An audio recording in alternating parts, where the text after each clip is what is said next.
Pour l'acheteurs qui ignorent que Rakuten applique 27% de commission aux vendeurs d'objets jusqu'à 25 €, l'ajout du frais de protection acheteur à 49 centimes passera peut-être comme un rat dans un égout. Oui, les lettres à la poste sont de plus en plus rares. Et d'un point de vue stratégique, Rakuten peut penser effectuer sa petite manœuvre au bon moment, durant les soldes. Lors de mon dernier achat, le 29 juin 2023, je n'ai pas eu à payer cette prétendue protection. Peut-être est-ce donc même ce jour où je m'en aperçois, en ce 5 juillet, que la protection est ajoutée, en même temps qu'une offre de 20% reversée en Rakuten Point. Ainsi, Rakuten rabote son offre récurrente et le faible montant peut passer tranquillou, surtout si le vendeur est un particulier, car la protection est ajoutée pour les ventes par des particuliers si ce vendeur a fait un geste solde.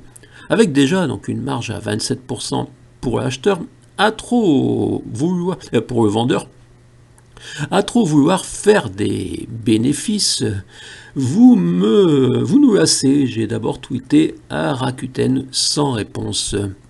Ce frais de protection acheteur, j'ai l'impression que ça regroupe ceux qui étaient censés justifier les 27% de marge précédemment.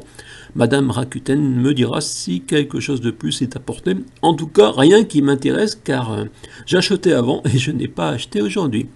Ma commande, c'était un livre à 4,80 €, frais de port 3,99 €, donc déjà les frais de port sont importants, mais c'est ainsi.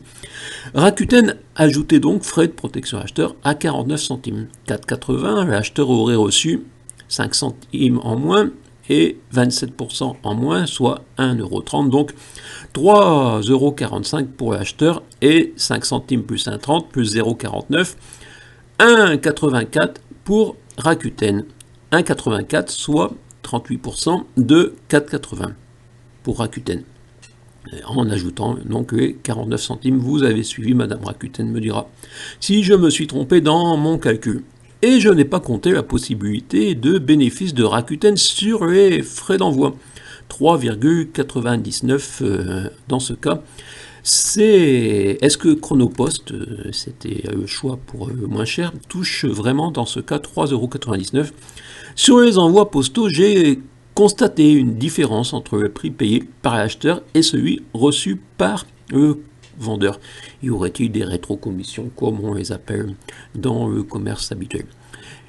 Exemple, Rakuten rembourse les frais de port à partir de 3,92 € sur une de mes offres en vente, et l'envoi en normal est facturé 3,99 €. Dérisoire, vous me direz, 7 centimes, mais multiplions par des millions de ventes, et voilà.